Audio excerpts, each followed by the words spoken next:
Innal hamdalillah nahmaduhu wa nasta'inuhu wa nastaghfiruh wa natubu ilaihi.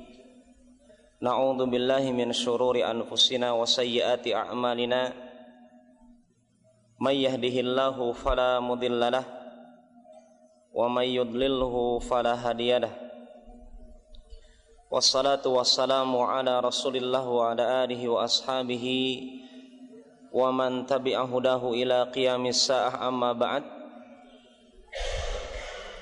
Para hadirin kaum muslimin dan muslimat yang dimuliakan dan dirahmati Allah Subhanahu wa taala.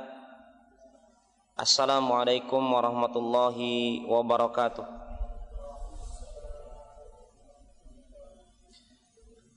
Alhamdulillah, segala puji milik Allah Subhanahu wa taala. Di kesempatan ini kita berada di bulan Rajab, bulan dilipat gandakannya amalan kita semuanya. Kalaulah kita beramal kebajikan dilipat gandakan, demikian juga sebaliknya.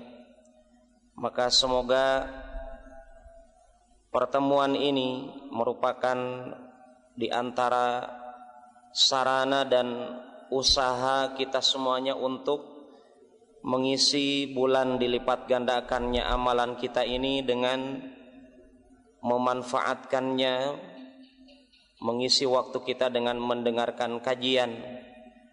Dan di malam ini kita akan melanjutkan pembahasan dari kitab Mausu'atul Adabil Islamiyah, ensiklopedia adab Islam. Sebagaimana kita ketahui bersama, adab-adab yang Islami ini adalah adab-adabnya Rasulullah sallallahu alaihi wasallam. Di malam ini kita akan membahas adabul qard, etika berhutang. Ya.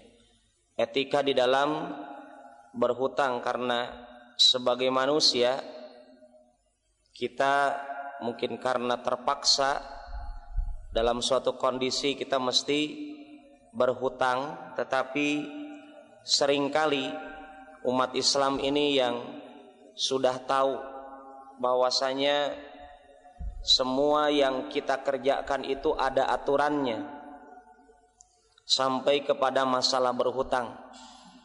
Sehingga kalaulah umat Islam pandai-pandai mempelajari segala etika sehingga bisa mendapatkan etika yang Islami, sungguh itu merupakan suatu anugerah dan rizki yang sangat besar di hadapan seorang yang beriman ketika berkenaan dengan masalah hutang saja diusahakan sesuai tuntunan Rasulullah sallallahu alaihi wasallam. Karena kita tahu seringkali ada orang yang mendapatkan julukan dari saudaranya orang yang rajin berhutang. Ya. Juga kita dapatkan di sisi lain, kalau orang tersebut rajin berhutang, seringkali kita dapatkan orang yang meminjamkan uang hutang tersebut seringkali menjadi korban.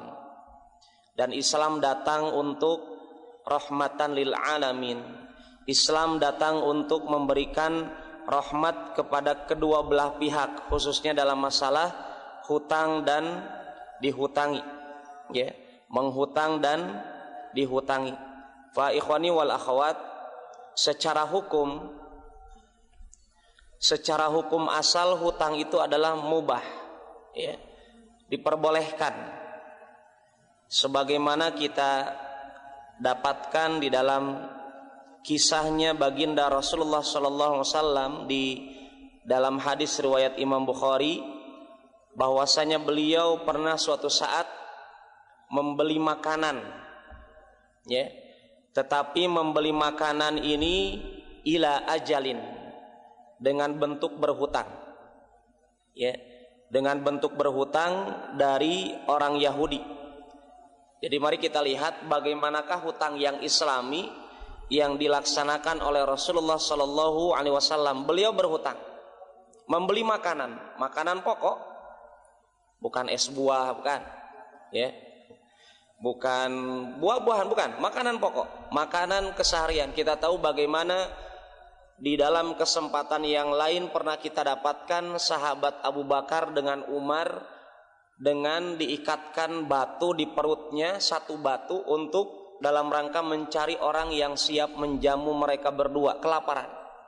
Ya, di awal-awal hijrahnya mereka ke kota Madinah, dan kita tahu para sahabat termasuk Abu Bakar, Umar, demikian juga Rasulullah SAW, mereka meninggalkan hartanya di kota Makkah.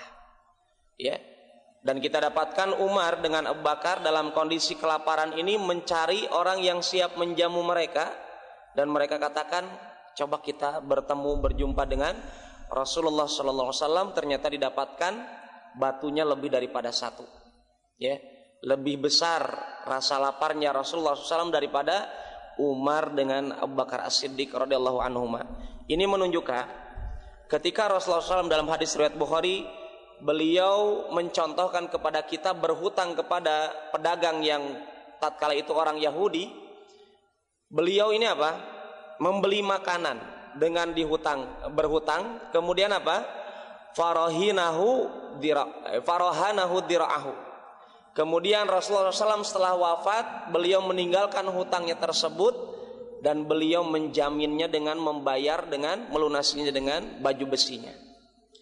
Dari sini kita dapatkan, ikhwani wal akhwat, adab yang mulia. Pertama adalah orang berhutang itu dalam perkara-perkara yang sifatnya primer. Ya. Jangan perkara-perkara yang sifatnya sekunder. Artinya kalau masih mungkin untuk tidak berhutang dalam perkara yang tidak terlalu penting, maka jangan berhutang. Ini kita dapatkan Rasulullah SAW ketika beliau berhutang memang tuntutan suatu perkara yang penting, yaitu adalah makanan pokok. Maka beliau berhutang. Ini pertama. Ya. Yang kedua, dari kita ini kita dapatkan Rasulullah SAW memperbolehkan seseorang untuk mengadakan transaksi muamalah dengan non-muslim. Dalam perkara-perkara transaksi dagangnya adalah transaksi yang halal, ya. Transaksi yang halal. Artinya kita bisa belanja kepada orang non-muslim. Ini berdasarkan kisah yang dicontohkan oleh Rasulullah SAW. Kemudian berkaitan dengan hutang ini, pernah Rasulullah SAW mengajarkan kepada para sahabat, termasuk kepada kita semuanya, doa yang dilantunkan sebelum salam dalam salat. Ya, salah satunya adalah yang diriwayatkan oleh Imam Bukhari dan Imam Muslim. Allahumma inni a'udzubika min adzabil qabr. Ya Allah, aku berlindung kepadamu dari siksa kubur. Berarti siksa kubur memang ada. Hadis Bukhari Muslim. Wa a'udzubika min fitnatil masiihid dajjal. Dan aku senantiasa berlindung kepada engkau dari fitnahnya al-masih yang menyapu habis ad-dajjal. Ya, padahal dajjal datangnya dekat-dekat dengan hari kiamat, dekat-dekat dengan datangnya Nabi Isa alaihissalam. Tapi Rasulullah SAW 14 abad yang lampau sudah mengajarkan hal ini. Kenapa? Karena fitnatud dajjal ujian yang sangat berat, ujian keimanan. Ya, ujian keyakinan. Maka saking beratnya ujian orang kalau berjumpa dengan Dajjal, Rasulullah SAW mensyariatkan kepada kita untuk tidak lupa mendoakan diri kita berlindung kepada Allah dari fitnahnya Dajjal. Kapan? Setiap sholat. Ya, di akhir setelah tasyahud akhir. Maka kita lihat pelajaran berharga dari Rasulullah SAW ketika beliau mensunahkan kepada kita untuk membaca surat Al-Kahfi. Ya, membaca surat Al-Kahfi ini diantara keistimewaannya apa? Orang yang hafal 10 ayat, kata Rasulullah SAW, dari awal surat Al-Kahfi dijaga dari ujian fitnah Dajjal. Dan dalam surat Al-Kahfi lah terdapatnya kisah Dajjal. Ini menunjukkan apa? Menunjukkan sunnah yang mungkin banyak sekali umat Islam melalaikan. Ya, maka di sini kita dapatkan Rasulullah berlindung dari hal ini. Kemudian apa? Wa a'udzubika min fitnatil mahya wal mamat. Ya, dan aku senantiasa berlindung kepada engkau ya Allah dari ujian kehidupan dan ujian kematian. Ya, berarti orang yang meninggal saja diuji. Buktinya dengan di alam kubur bagaimana ada ujian 3 pertanyaan. Ya, siapa Rabbmu? Apa din yang datang kepadamu? Siapa orang yang datang diutus kepadamu? Ini ujian. Hanya orang beriman yang mampu menjawab hal ini. Ya, karena alam kubur berbeda dengan alam dunia. Maka Rasulullah SAW menganjurkan kepada kita berdoa kepada Allah agar diberikan perlindungan dari fitnahnya kehidupan dan kematian. Kemudian ini yang kita maksud. Kemudian beliau katakan dalam doa ini, Allahumma inni a'udzubika minal ma'tham wal maghram. Ya Allah, aku berlindung kepadamu dari dosa-dosa dan dari hutang, dari dililit hutang. Al-maghram. Al-maghram ini bukan hanya hutang tapi dililit. Ya. Banyak orang yang mungkin menyepelekan hutang, akhirnya karena sudah rutin, merasa nyaman, akhirnya sampai hutangnya lebih banyak daripada uangnya. Sampai kebingungan kapan melunasi dirinya. Yang dipermalukan adalah ketika dia meninggalkan warisan apa? Warisan hutang. Bagaimana ini? Ya, bukannya memberikan warisan harta tapi warisan hutang kepada anak-anaknya. Maka doa ini, ikhwan, ketika doa ini didengar oleh para sahabat, ada salah seorang dari para sahabat bertanya, "Ma aktsaru ma tasta'idu minal maghram?" Ya Rasulullah, seringkali engkau ini kami dapatkan engkau berlindung dari hutang, dari dililit hutang. Apa penyebabnya? Apa latar belakangnya? Coba kita lihat. Rasulullah SAW banyak sekali didengar oleh para sahabat berdoa kepada Allah dari dilindungi dirinya dari hutang. Sampai para sahabat, kenapa ya Rasulullah engkau sangat banyak sekali, sering-sering engkau berlindung kepada Allah dari perkara hutang? Apa yang terjadi, ikhwan? Kata Rasulullah SAW, innar rajul idza gharima haddatsa fakadzdzab. Coba kita lihat karakter orang yang rajin hutang. Na'udzubillah min dzalik. Karena Rasulullah juga berlindung, ya. Karakter orang yang dililit hutang, apa kata Rasulullah? Seorang lelaki kalau berhutang dia berbicara dan juga berbohong. Coba dilihat, ya.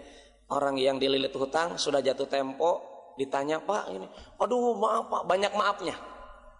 Ini pertama kata Rasulullah. Wa wa'ada fa akhlaf. Ya, kalau dia berjanji akan berkhianat, akan menyelisih janjinya. Padahal dia katakan waktu dia dililit punya kebutuhan sama tetangganya, mau minjam uang, melas ya Pak ya.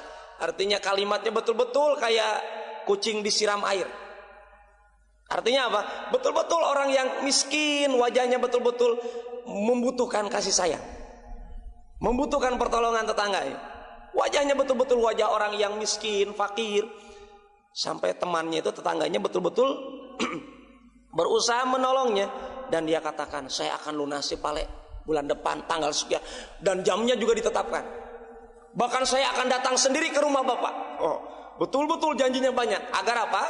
Menanamkan kepercayaan kepada pemilik uang untuk meminjamkan uang. Tetapi tatkala sudah jatuh tempo, apa kata Rasulullah? Ada orang kalau sering berhutang, dia wa'ada fa akhlaf. Dia janji kemudian menyelisih janjinya. Ini diantara, ya, diantara apa Pak? Diantara bahaya rajin berhutang. Maka ketika Rasulullah SAW mencontohkan kepada kita, silakan Anda berhutang dalam kondisi darurat, ya, dalam kondisi darurat. Bismillah. Dari sini ikhwan,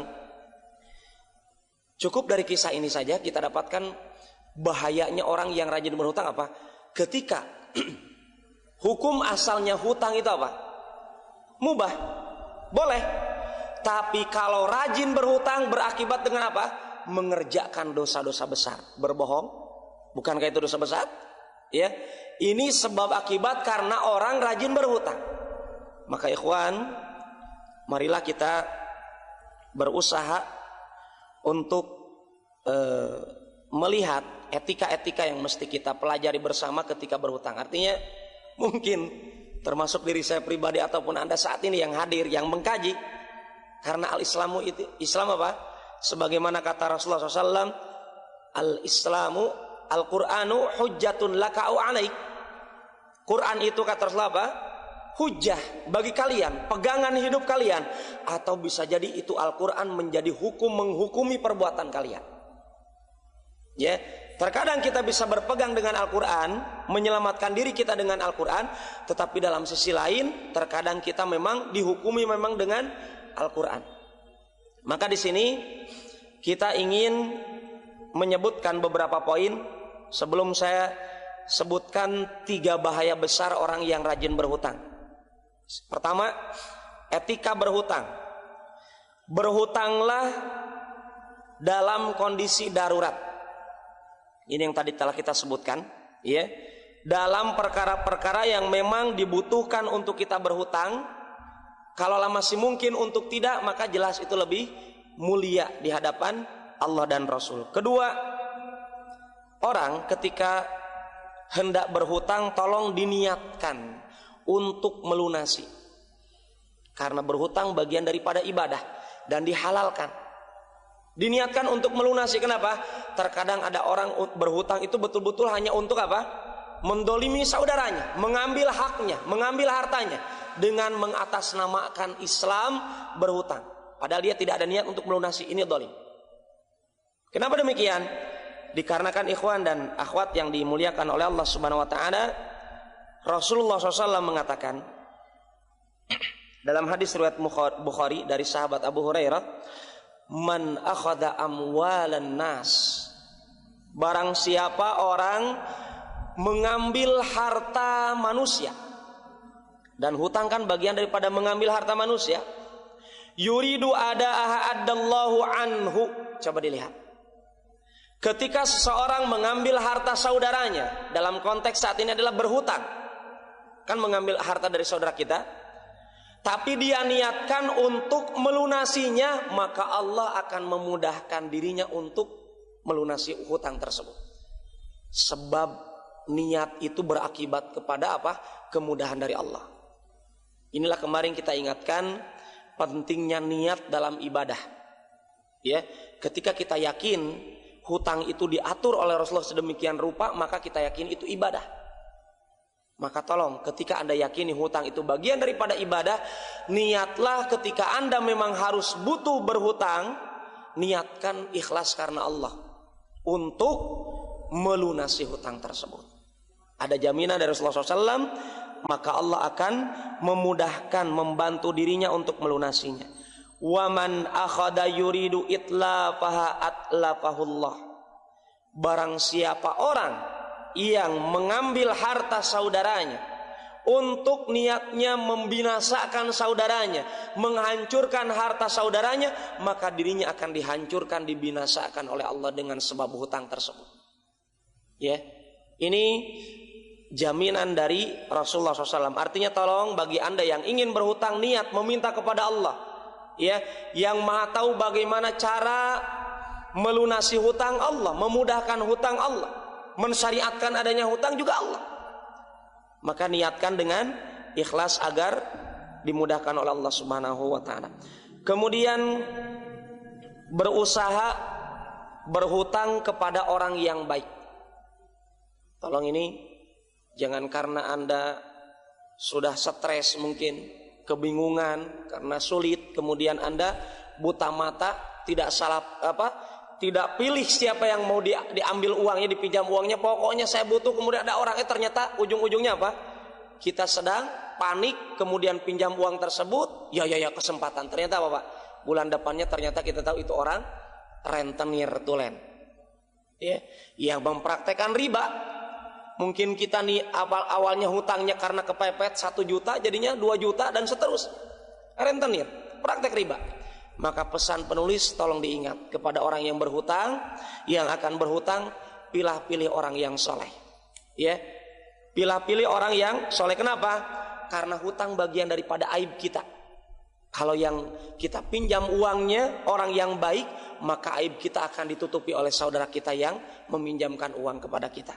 Tapi kalau orang yang kita pinjami uang adalah orang yang jelek, atau yang kita pinjam uangnya adalah orang yang tidak tahu agama Islam, bahkan muslim tapi Islamnya tidak benar, tidak baik, itu berakibat apa? Mungkin tatkala dia sakit hati kepada diri kita, dibuka aib kita, bahkan mungkin digibahi dan ditambahi dan seterusnya. Ya, maka ini pesan dari penulis untuk apa? Memilah-milih siapa yang akan kita pinjami uangnya. Kemudian yang selanjutnya, tolong ketika berhutang sesuai dengan kebutuhan. Bahkan penulis sampai mencontohkan yang perkara yang sepele. Kenapa? Karena bahayanya orang berhutang. Beliau katakan, ingat, hutang itu adalah apa? Hutang itu bisa dibawa sampai hari kiamat. Beliau tuliskan contoh apa? Kalau Anda butuhnya dana itu cuma 5.000 rupiah, ya, jangan pinjam 7.000. Ini contoh ringan. Ini saya baca sendiri ya. Beliau tidak mengatakan pakai real, tapi diterjemahkan oleh penterjemah kurang lebih uang sepele lah, 5.000. Kalau Anda butuhnya 5.000, jangan lebih dari itu. Ya, dengan alasan apa Ustaz, tenang. Itu kalimat tenang ini terkadang apa? Terlena kita. Ya, terlena dengan kalimat tenang, padahal sekecil apapun hutang tetap itu bukan uang kita. Itu yang mesti kita ingat. Sekecil apapun hutang, itu uang bukan uang kita, uang pinjaman, dan pinjaman dalam Islam al-amanah, wal amanatu satus'alu yaumal qiyamah. Uang itu pinjaman dan pinjaman itu amanah, dan amanah itu akan diminta pertanggungjawabannya di hari kiamat. Ya, walaupun cuma 5.000, ya walaupun cuma 5.000, itu uang orang. Maka penulis pantas mencatatkan poin penting ini. Ya, berhutanglah sesuai kebutuhan. Kemudian yang selanjutnya bagi orang yang rajin berhutang, lunasi hutang tepat waktu, jangan ditunda-tunda. Dan ini bagian daripada apa? Daripada bentuk kedoliman. Rasulullah SAW mengatakan dalam hadis riwayat Bukhari Muslim dari sahabat Abu Hurairah, matlul ghani dzulm. Bismillah. Matlul ghani, orang yang menunda-nunda pelunasan hutang, bentuk kedoliman dari orang tersebut kepada orang yang memberikan uang hutang. Ingat, ya, wal madlum, ingat, fattaqu da'watal madlum. Kata Rasulullah SAW pesannya kepada Mu'ad ibn Jabal, hati-hati dari orang yang didolimi oleh Anda. Ya, fa innahu laisa bainahu wa bainallahi hijab. Tidak ada penghalang antara dirinya dengan Allah untuk dikabulkan doanya. Maka orang-orang yang sudah mampu untuk melunasi hutangnya sudah lunasan, ya, lebih tenang kita hidup. Kemudian yang selanjutnya, membayar dengan cara yang baik. Ya, bagaimana bentuknya Pak Ustaz? Pernah suatu saat Rasulullah SAW, ya, beliau meminjam seekor unta dari salah seorang sahabat, ya, Rasulullah SAW. Kemudian apa, ikhwan? Beliau memerintahkan apa? Memerintahkan sahabatnya ketika beliau mampu melunasi hutangnya untuk memberikan unta, membeli unta untuk dilunasi, diberikan kepada sahabatnya yang dipinjam untanya. Apa yang terjadi? Para sahabat yang ditugaskan untuk membeli unta tersebut mengatakan, ya Rasulullah, kami tidak menemukan unta yang sama kualitasnya. Ya, maka apa yang terjadi? Apakah, ya, Rasulullah mengatakan, Ishtaru fa'atuhu iyah. Belilah unta. Ketika para sahabat mendapatkan, ya Rasulullah, engkau ini meminjam unta tipe ini, ya, kemudian kami membelikan engkau untuk membayar unta yang kau pernah pinjam itu, kami tidak dapatkan tipe itu, sudah tidak ada. Boleh nggak kami membeli dengan yang tipe di atasnya? Apa kata Rasulullah? Belilah, berikan unta yang tipenya lebih bagus itu. Fa inna khairukum ahsanukum qadaan. Dikarenakan sebaik-baik kalian umat Islam adalah orang yang paling baik ketika melunasi. Artinya, Dengan ini para ulama mengatakan bolehnya antum ketika meminjam uang kepada saudara antum 1 miliar. Bismillah. Antum minjam uang 1 juta atau 1 miliar.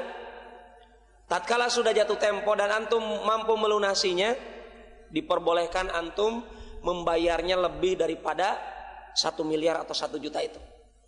Sebagaimana yang dicontohkan oleh Rasulullah SAW, dengan catatan lebihnya itu misalkan 1 juta antum pinjam, tatkala dikembalikan antum pinjamnya 1 juta, dikembalikannya di 1 juta 100 ribu. Ini ungkapan terima kasih karena antum telah dibantu ketika kemarin kesulitan.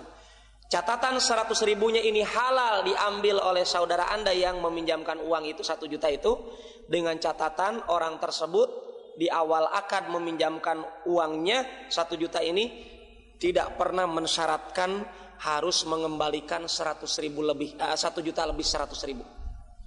Kalau pemilik uang tersebut memberikan syarat di awal kita meminjam, misalkan saya meminjam kepada antum, akhi, antum anak pinjam uangnya 1 juta. Oh iya Pak Ustadz, boleh. Tapi Ustadz kalau kembalikan misalkan, nah untuk bila kalau ada ikhwah kayak gini sama ustadznya, ya. Misalkan, ini misal ya. Tapi begini Pak Ustadz, karena mungkin ikhwan ini tidak tahu mungkin hukum riba, dia katakan Pak Ustadz kalau bisa antum pinjam uang itu kan 1 juta, nanti kalau kembalinya 1 juta 100 Pak Ustadz ya. Ini kita katakan haram. Tidak boleh, kenapa? Karena kita meminjamkan itu bentuknya apa ikhwan? Bentuknya adalah ta'awanu 'alal birri wat taqwa.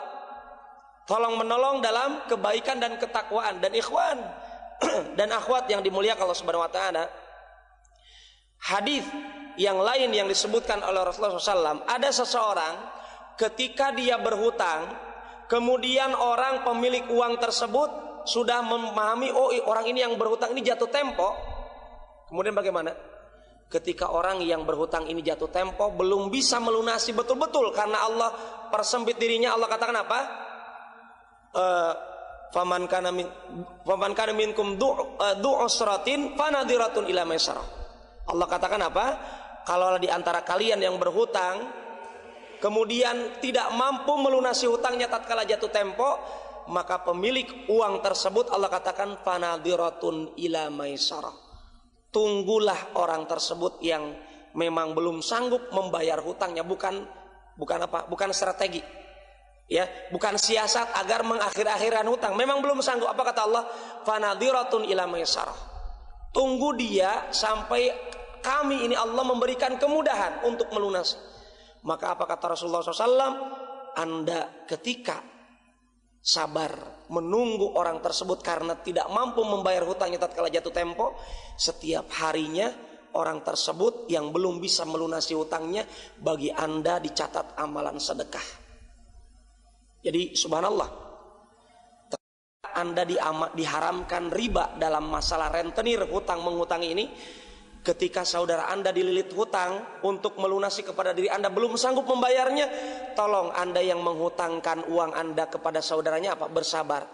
Hitungan hari demi hari yang belum bisa dilunasi uangnya dari saudara Anda yang berhutang tadi, dicatat amalan sedekah orang yang memberikan pinjaman di hadapan Allah Subhanahu wa taala. Ikhwani wal akhwat yang dimuliakan oleh Allah Subhanahu wa taala, kemudian adab berkenaan dengan orang yang berhutang. Ya, tadi telah kita sebutkan, tapi penulis membahas kembali bagi orang yang berhutang, niat yang benar, bagi orang yang memberikan hutang. Artinya bagi orang kaya yang orang akan meminjamkan uang kepada saudaranya, ini ada adabnya di sini. Pertama adalah niat yang benar tatkala memberi hutang. Ya, niat yang benar tatkala memberi hutang maksudnya apa Pak? Maksudnya adalah ikhlas karena Allah, bukan untuk tendensi duniawi. Tolong diperbaiki niat Anda. Memang Anda diberikan kelebihan oleh Allah uang, tapi tatkala saudara Anda pinjam uang Anda, niatnya bukan karena apa? Hati-hati nih, kamu ini sering pinjam sama saya, kalau saya punya butuh sama bapak, hati-hati. Ya, ini niat yang tidak benar. Ya, di sini yang dimaksud adalah penulis. Ketika Anda kaya, diberikan kekayaan oleh Allah, diberikan kemudahan oleh Allah. Ingat, Rasulullah mengatakan kepada kita, ingat 5 perkara sebelum adanya 5 perkara. Salah satunya apa? Ghinaka qabla fakrika. Anda saat ini kaya, ingat besok bisa jadi besok hari Anda fakir. Maka ketika Anda kaya, ingat-ingat. Ketika saudara Anda miskin tatkala itu, waktu Anda sedang kaya, tatkala saudara Anda yang miskin meminjam uang dari Anda, niatnya ikhlas karena Allah tatkala meminjamkan uang, bukan tendensi duniawi. Kenapa demikian? Mari kita lihat. Rasulullah SAW mengatakan, man aqrada wariqan marratain kana ka'adli sadaqatin marrah. Barang siapa orang yang memberikan hutang berupa uang perak 2 kali uang perak dipinjamkan, maka pahalanya seperti membayar zakat 1 kali. Bisa dibayangkan, Pak? Ya. Dalam hadis riwayat Imam Baihaqi dan disahihkan oleh Imam Al-Albani, orang yang meminjamkan loh, tidak memberi. Kan terkadang ada orang mau memberi tapi belum sanggup. Ini diingat. Anda meminjamkan saja bernilai ibadah besar pahalanya. Orang yang meminjamkan uang 2 kali uang perak, seakan-akan dia bersedekah membayarkan zakatnya sekali. Ini menunjukkan apa? Menunjukkan pahala memberi hutang. Bismillah. Pahalanya setengah membayar zakat. Artinya bukan berarti Pak Ustaz saya zakat hartanya sudah setengah tuh kemarin saya bayar, bukan begitu. Ya, ini dari sisi keistimewaan mendapatkan pahalanya besar. Artinya ini hadis menunjukkan motivasi yang sangat besar dari Rasulullah SAW kepada orang yang pandai-pandai meminjamkan uang kepada saudaranya. Dengan catatan meminjamkannya ikhlas karena Allah, bukan karena dia suatu saat punya kebutuhan. Ingat, oh itu saudara saya dulu pernah pinjam uang sama saya, maka kita persulit agar dia memberikan pertolongan. Bukan begitu maksudnya, ya. Tapi maksudnya adalah mendapatkan pahala yang besar dari Allah Subhanahu Wa Taala. Kedua apa? Dia niatkan untuk menolong saudaranya daripada saudaranya harus mengemis. Ya, ini tolong diniatkan demikian. Kemudian yang kedua, kepada orang yang akan memberikan uang hutang, bersikap baik tatkala menagih hutang. Seringkali orang kaya yang dihutang, yang punya uang dari saudara yang miskin, ketika telah jatuh tempo sering apa Pak? Oh, mulutnya lebar. Ya, mentang-mentang dia kaya dan mentang-mentang uangnya ada pada saudaranya yang miskin.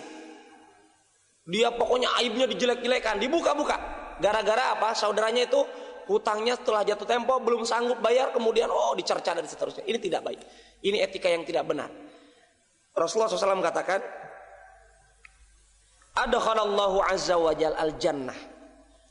Allah menjamin, azza wa jal, Allah azza wa jal menjamin orang untuk masuk surga. Kana sahlan mustarian. Bagi siapa? Orang yang dijamin masuk surga ini ketika hidup di dunianya dia mudah ketika membeli. Maka tolong bagi bapak-bapak yang bukan pedagang, konteksnya Anda sebagai konsumen, tolong jangan persulit para pedagang. Ketika pedagang yang mengatakan, Pak ini berapa? Misalkan kita, oh ini 500, oh Pak sudah Mi 300 saja. Sudah Mi 100. Akhirnya pedagangnya saking sakit hatinya, sudah Mi ambil saja. Nah ini ingat, bagi para pembeli, kalau Anda sebagai konsumen ingin dijamin oleh Rasulullah masuk surga, apa kata Rasulullah? Ketika hidup di dunia dia mudah ketika membeli, karena dia niatkan apa? Oh ini yang muslim, dia muslim, daripada dia apa? Mengambil metode dagang narkoba, metode dagang yang diharamkan, metode dagang yang subhat. Orang ini mungkin jualan sayur, dia belinya apa? Dia jualnya sayur itu 2.000, mungkin kita belinya apa? Pak, ini berapa Pak sayurnya? 2.000 Pak. Oh sudah Mi 3.000 saja. Wah ini jarang terjadi. Jarang terjadi. Tapi apa? Tatkala kita dengar kajian ini mesti kita praktekkan suatu saat. Kenapa? Karena dijamin oleh Rasulullah SAW. Kenapa Pak? Karena ketika seorang muslim membeli dari saudara yang muslim, niatnya apa? Menolong, bukan hanya mencari tendensi duniawi saja. Menolong. Ya, maka tolong itu jadikan sarana kita sedekah. Dengan mengingat orang yang membeli di dunia kepada saudaranya dengan cara yang baik, memudahkan pembelian, dijamin masuk surga. Kemudian yang kedua, wabai'an. Bismillah. Sebaliknya, ketika menjual juga mudah. Ini sebaliknya, Pak. Jangan hanya pedagang saja yang ingin laba besar, pembeli juga demikian. Artinya ketika pedagang mendapatkan ini muslim, saudaranya membeli kepada dirinya di warung dirinya, di rukonya dan seterusnya, maka tolong dipermudah, saling mempermudah. Jadi seorang pedagang juga demikian, tidak hanya mentang-mentang, ingat tuh pembeli kalau ingin masuk surga, ya jangan nawar, bukan begitu mesti. Demikian juga sebagai pedagang, ya dipermudah. Ketika mesti ada bonus silakan, tidak perlu tidak perlu dipersulit. Ya ini dalam masalah berdagang, demikian juga dalam masalah membeli. Wa qadiyan wa muqtadiyan. Demikian juga orang yang melunasi hutang dan orang yang meminta haknya dari hutang. Sama-sama mempermudah. Ini dijamin oleh Rasulullah SAW untuk masuk surga. Demikian juga dalam hadis yang lain, riwayat Imam Ahmad, rahimallahu rajulan samhan idza ba'a wa idza ishtara wa idza iqtada. Allah senantiasa merahmati, Allah senantiasa menyayangi. Tolong ikhwan, siapa yang bisa menandingi kasih sayang Allah? Orang tua kita tidak bisa, Rasulullah juga tidak bisa. Sekarang Rasulullah mengabarkan, Allah memberikan kasih sayangnya. Kasih sayang yang paling baik adalah kasih sayang Allah Subhanahu wa taala. Sekarang Allah memberikan kasih sayang kepada siapa? Lelaki yang murah hati ketika menjual, idza ba'a. Gampang itu menjual barangnya. Sudah Pak, nggak apa-apa, segitu saja nggak apa-apa. Artinya dia ngambil laba sedikit, ya. Wa idza ishtara, Allah memberikan kasih sayangnya kepada orang yang mudah ketika murah hati ketika membeli. Kata pedagangnya yang muslim, apalagi ibunya berkerudung, apalagi mendengar radio muslim, gitu ya, radio kajian muslim, ataupun ibu itu lagi baca Quran, dagang, kemudian kita beli di dagangannya, kemudian kita permudah. Bu, ini berapa? 5.000. Oh ya sudah, nggak perlu ditawar, ya. Dan terkadang ibu ini seringkali tatkala kita dapatkan ibu yang murah hati ini dan kita tidak menawar, sering kita dapatkan dia melebihkan sayur yang kita beli. Sering kita dapatkan demikian. Kenapa? Karena wahal jazaul ihsan ilal ihsan, kata Allah. Bukankah balasan orang yang pandai berbuat baik akan dibalas juga dengan perbuatan yang baik? Ya, demikian memang karakter manusia. Ketika diberikan kebaikan oleh saudaranya, pasti akan dibalas dengan kebaikan. Kemudian ikhwan? Wa idza iqtada. Demikian juga ketika meminta haknya dia mudah. Ini bagi orang yang meminjamkan uang. Kemudian memberi tenggang waktu sampai waktu mampunya saudaranya untuk melunasi hutangnya. Sebagaimana dalam surat Al-Baqarah dalam ayat 280. Menghapus hutang bagi yang tidak mampu melunasi. Dan ini jelas besar. Artinya seorang yang mampu untuk menagih hutangnya, tapi dia katakan sudah gratis buat bapak, nggak apa-apa. Memang hutang dulunya Pak, sekarang saya sedekahkan di jalan Allah, itu lebih bagus. Dan ini etika yang disunahkan oleh Rasulullah SAW. Kana tajirun yudayinun nas. Dahulu ada seorang pedagang suka memberikan hutang, ya, kepada orang-orang. Jadi ada pedagang yang pandai menghutangkan barangnya. Sudah Pak, nggak apa-apa hutang, nggak apa-apa hutang. Tapi untuk saat ini mungkin jarang terjadi. Karena orang yang berhutang juga sering memanfaatkan, mendolimi. Tetapi pernah terjadi di zaman dulu, kata Rasulullah SAW, ada orang pedagang suka memberikan hutang kepada saudaranya, barang-barangnya dihutangkan. Fa idza ra'a mu'siran qala li fityanihi.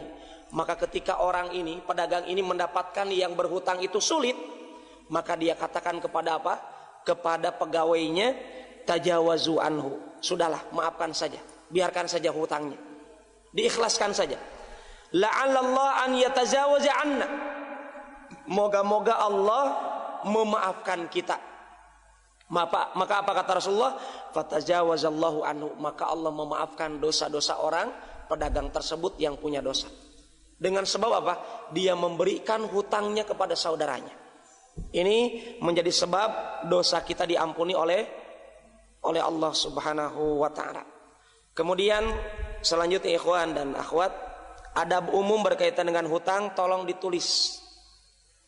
Tolong ditulis. Karena nanti menjadi bagian daripada warisan. Kalau mesti kita meninggal sebelum dilunasi. Sebagaimana Allah sebutkan dalam surat Al-Baqarah 282, ya ayyuhalladzina amanu idza tadayantum bidainin ila ajalin musamma faktubuh. Wahai orang-orang beriman, kalau kalian saling berhutang di waktu yang sudah ditetapkan jatuh temponya, faktubuh, catatlah. Tolong dicatat hutang. Wahai Anda para entrepreneur muslim, para pebisnis khususnya, dalam rangka melaksanakan ayat ini, ketika Anda akan memberikan hutang kepada saudara Anda, dicatat. Kemudian ya, mesti juga adanya saksi. Silakan Anda baca dalam ayat ini, ya. Mesti ada saksi, wastashhidu syahidaini min rijalikum. Walaupun adanya saksi ini adalah hukumnya sunnah. Mendatangkan saksi hukumnya sunnah, tapi mencatat adalah suatu keharusan. Untuk apa?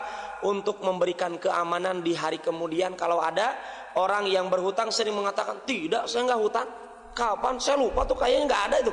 Sering begitu. Maka dengan hal ini Allah jadikan pengaman bagi orang yang memberikan uang. Ya, dengan adanya catatan ini. Adapun mendatangkan saksi itu adalah hukumnya sunnah. Kenapa demikian? Bismillah. Dalam ayat ini apa? Allah katakan wastashhidu, datangkan saksi. Hukumnya adalah perintah. Hukum asal perintah apa, Pak? Wajib. Tapi kita dapatkan perbuatan Rasulullah SAW, ya, pernah suatu saat Rasulullah SAW, ya, mengadakan transaksi jual beli, kemudian beliau berhutang, tidak mendatangkan saksi. Ini menunjukkan apa? Perintah dalam hal ini dipalingkan kepada perbuatan Rasulullah SAW, beliau tidak mendatangkan saksi ketika berhutang. Ini menunjukkan apa? Hukum asalnya wajib ini turun menjadi sunnah. Ya, disunahkan untuk mendatangkan saksi. Ikhwani wal akhwat, sebelum saya tutup, seperti saya sebutkan tadi di awal, bahaya orang yang berhutang dengan membawa hutangnya sampai meninggal adalah dia tidak akan disolatkan oleh tokoh-tokoh agama. Ya, dia tidak akan disolatkan oleh tokoh-tokoh agama. Pernah suatu saat Rasulullah SAW didatangkan jenazah para sahabat. Ada sahabat yang meninggal di zaman Rasulullah SAW. Kemudian faqalu sholli 'alaiha. Ya Rasulullah, tolong solatlah. Jadilah engkau imam melaksanakan solat jenazah kepada orang ini, sahabat yang meninggal ini. Apa kata Rasulullah? Hal 'alaihi dain? Ini sahabat yang meninggal ini ada hutang tidak? Para sahabat mengatakan, la, tidak ya Rasulullah. Fahalla taraka syai'an? Apakah sahabat ini yang meninggal ini meninggalkan harta waris? Qalu la, fasalla alaihi. Orang ini meninggal tidak meninggalkan hutang dan tidak meninggalkan harta waris. Betul-betul dia miskin. Tapi alhamdulillah dia selamat dari hutang. Meninggal dalam kondisi tidak berhutang, maka Rasulullah mengatakan, mari kita sholat. Aku jadi imamnya. Ini kasus. Ya, orang tersebut meninggal tidak punya harta untuk diwariskan, tidak punya hutang. Maka Rasulullah mengimami sahabat yang meninggal ini. Yang kedua, tsumma utiya bi janazatin ukhra. Kemudian ada lagi jenazah yang lain. Maka Rasulullah diminta untuk mengimami salat. Apa kata Rasulullah? Sahabat yang kedua ini yang meninggal ini ada hutang tidak? Maka sahabat mengatakan, "Na'am." Iya ya Rasulullah. Fahal taraka syai'an? Kalau begitu orang ini meninggalkan warisan tidak? Qalu ada salasata danadir. Ada 3 dinar. Ya, uang dari emas. Ada 3 dinar ya Rasulullah. Fasalla 'alaiha. Maka Rasulullah menjadi imam melaksanakan salat jenazah. Kenapa? Karena orang tersebut punya hutang tapi punya warisan untuk melunasi hutangnya. Maka Rasulullah SAW mengimami salat. Kemudian didatangkan jenazah yang ketiga. Maka Rasulullah para sahabat mengatakan, ya Rasulullah, jadi imam paling. Tolong jadi imam salat jenazah. Maka Rasulullah mengatakan, hal taraka syai'an? Ya, apakah orang ini meninggalkan warisan? Qalu la, tidak ya Rasul. Orang ini miskin, tidak punya warisan. Fahal alaihi dain, ada hutang tidak? Sudah miskin, tidak punya warisan, kira-kira orang ini punya hutang tidak? Apa kata Rasulullah? Fahal alaihi dain? Qalu la, qalu na'am, thalathata dan. Orang ini miskin, tidak punya warisan, tapi mewariskan hutang 3 dinar. Jadi hutang ada. Dia meninggal tidak punya warisan, tapi punya hutang 3 dinar. Apa yang terjadi? Shallu ala sahibikum. Sudah, kalian saja yang mensolatkan, aku tidak. Coba bisa dilihat, Ikhwan. Rasulullah SAW mengajarkan kepada kita sebagai pemuka agama, ketika mendapatkan saudaranya meninggal, tapi dia meninggalkan hutang yang tidak bisa dibayar, maka sebagai bentuk kehormatan kepada agama Islam, tidak mesti disolatkan oleh orang-orang terpandang, cukup masyarakat biasa saja. Maka kita dapatkan ketika itu ada Abu Qatadah, sahabat Rasulullah SAW, mengatakan, Bismillah, ya Rasulullah, wa alayya dainuhu. Kalau begitu ya Rasulullah, agar engkau mensolatkan sahabat yang punya hutang 3 dinar ini, biar aku, kata Abu Qatadah, yang melunasi hutangnya. Kemudian Rasulullah baru melaksanakan sholat jenazah, mengimami sahabat yang mensolatkan sahabat yang tadi punya hutang 3 dinar. Artinya Rasulullah merasa aman.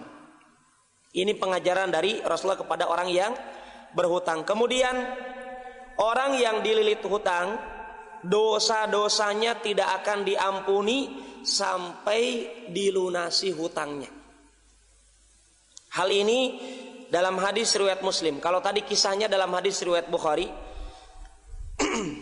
pernah Rasulullah SAW beliau menyebutkan tentang perkara berjihad di jalan Allah dan beriman kepada Allah, bahwasanya berjihad di jalan Allah dan beriman kepada Allah adalah afdalul a'mal, amalan paling utama. Maka ada laki-laki bertanya kepada Rasul, ya Rasulullah, ara'aita in qutiltu fi sabilillah tukaffaru anni khotoya?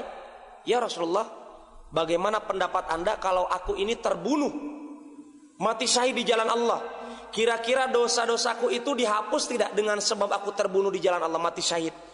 Maka Rasulullah mengatakan, iya, kalau engkau kutil tapi sabilillah wa anta sabirun muhtasib mukbilun ghairu mudabir.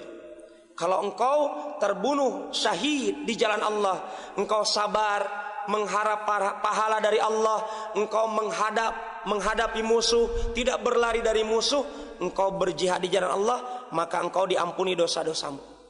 Bismillah. Kemudian apa ikhwan yang terjadi?